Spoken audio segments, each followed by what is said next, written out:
komentator.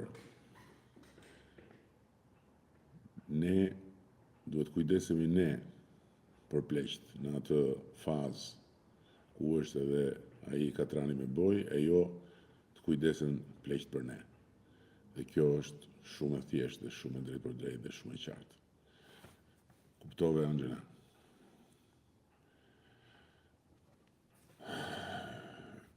Si uroni fitore, ju ka bloku trurin, mos ju ka drogu se jeni qorru, nuk shikoni realitetin, apo jeni të pakicë që jeni të implikuar me pislëqe. Sa keq. Natasha, Nanushi, Plaku, sa keq. Sa keq. Edhe shumë interesant se si këta, se në ndërkohë jam bërë kurios të shoh se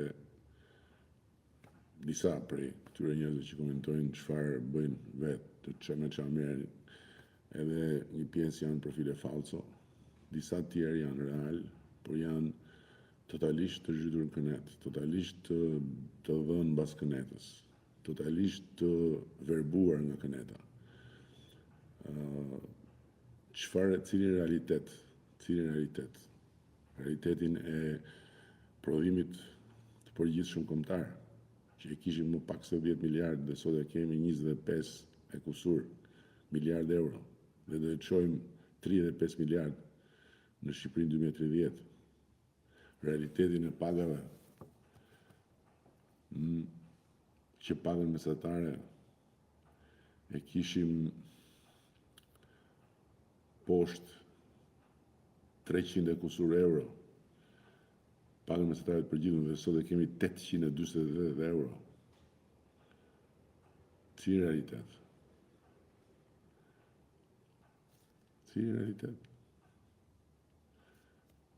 Realitetin që kishim një borxh publik që na kishte ardhur si lak në fytyrë dhe rrezikonte të na zhyste poshtë, dhe sot e kemi normalizuar krejtësisht. Apo që i kishim kredite këqija 25% edhe ishin prag të kolapsit të sistemit bankar dhe sot i kemi 4%.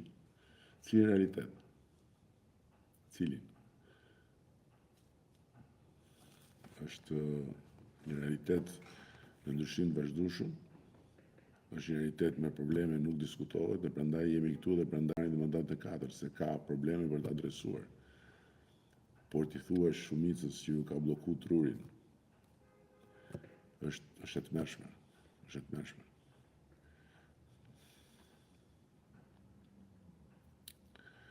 Kur s'ke program dhe zhvillim, kështu e ban fushatën me tallava, jepi se ke gjetë budallej, ndoshta ky popull kështu e meriton. Fisnik, ky popull të jep ujë mbi shlugës, jo ty, po edhe mu. Kush nuk e merr seriozisht këtë popull? Kush e nënvlerëson këtë popull? Kush e konsideron këtë popull? Dele etj. Përfundon eksaktësisht siç ka përfunduar bufi i kënetës bashkë me të gjithë sojën dhe sorolopin e tij politik. Njësoj. A më kupton? Ky popull ka bërë një udhtim shumë gjatë për të ardhur deri këtu. I ka mbijetuar situatave dhe i ka mbijetuar furtunave të historisë në mënyrë të hatashme. Një popull i vogël në një vend vogël që ka qenë target i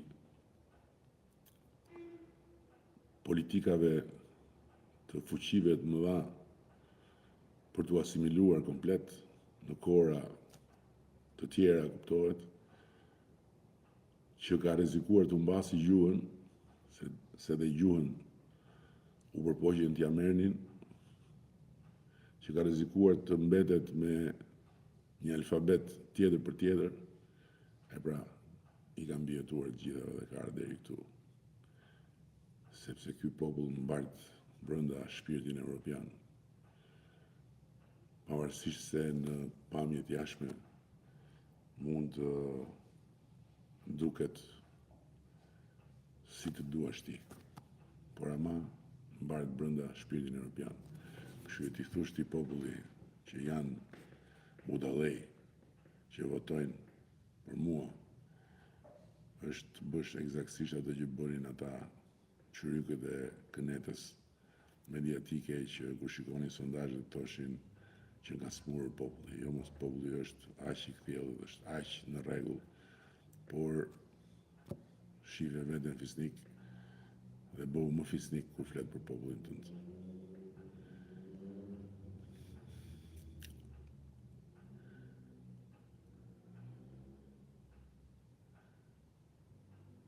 Mendoni mirë për kë votoni se në pushtet kanë qenë të gjithë partitë e mëdha dhe nuk kanë bërë gjë për Shqipërinë. Pajzolin. Endritika. Shqipëria nuk është bërë si vend e fqinje apo një vend më të vogël si Shqipëria. Pajzolin. Shqipëria sot është në krye në shumë aspekte të këtij rajoni i dashur Endrit. Dhe Shqipëria sot është në krye edhe të procesit të bashkimit me Europën në këtë rajon i dashur Endrit. Dhe Europa nuk të afron edhe nuk bashkohet me ty nëse ti je kështu siç e përshkruan ti Shqipërinë. Kështu që mos u trëmb nga përparimi i Shqipërisë. Nuk duhet të vi keq që Shqipëria përparon. Nuk duhet ndihesh keq që Shqipëria ndryshon. Nuk duhet të ndihesh ngushtë që Shqipëria sot është ulur si e barabartë në tryezë me fuqitë e mëdha të Europës, se është vendi yt, siç është vendi im. Dhe nuk ka rëndësi kush e bëri dhe si e bëri. Rëndësi ka që po bëhet. A më kupton? Pastaj do që ta bësh më mirë bujrum. Mendon se tjerët e bëjnë mirë bujrum, vetëm jo kështu.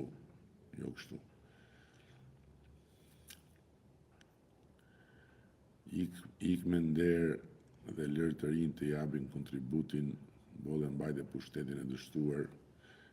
Neti këtë e vendos populli Neti. Fatmirësisht e vendos populli që nuk ka mendjen tënde. E kupton? Është një gjykatës shumë i madh, suprem, sovran. Dakord? Edi Rama Frikacak në mbylljen e fushatës bëri deklaratën për mos të votuar. Frikacaku do shkoj te SPAK, o Edi Frikacak e ke gati për në SPAK, Anila. Një bejte kjo, bejte me rim, vargje, me rim. Po, pa tjetër, edhe ty të bëj thirrje që mos votosh, Anila, me që e ke mendjen në kënet. Dhe me që nuk ke asnjë, me sa duket, asnjë lloj tundimi që mbase voton për mua dhe për Partinë Socialiste dhe voton bashkë me shumicën për Shqipërinë në BE, mos voto fare. Të paktën mos shko të hidhesh në kënet, se është diçka që nuk është higjienike në pamja as politike, as qytetare, as kombëtare. Ja, kjo është, nuk është higjienike. Fare. Mos shko të hidhesh kënet atje.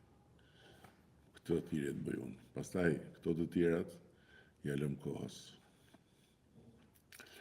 Nuk më vjen keq për ato patronazhista që janë nga rrethet, që i bajnë komplimente se nuk e njohin Shkodrën. Por më vjen keq për ata pak patronazhista që janë nga Shkodra që i thonë bravo. Do ju baj një pyetje, çfarë ka bërë për Shkodrën?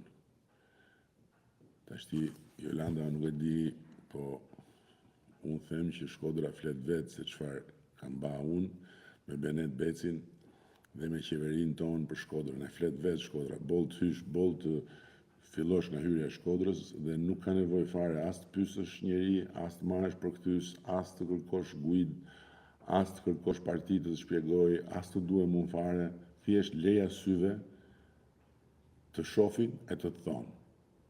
Që nga hyrja e Shkodrës, edhe vazhdo pastaj nëpër Shkodër, Nëse ke kujtesën që ishte një qytet i zhytur në plera edhe në zymti, do ta shohësh vetë se çfarë është bërë. Apo e bani koha, si thua edhe ti, e bani koha.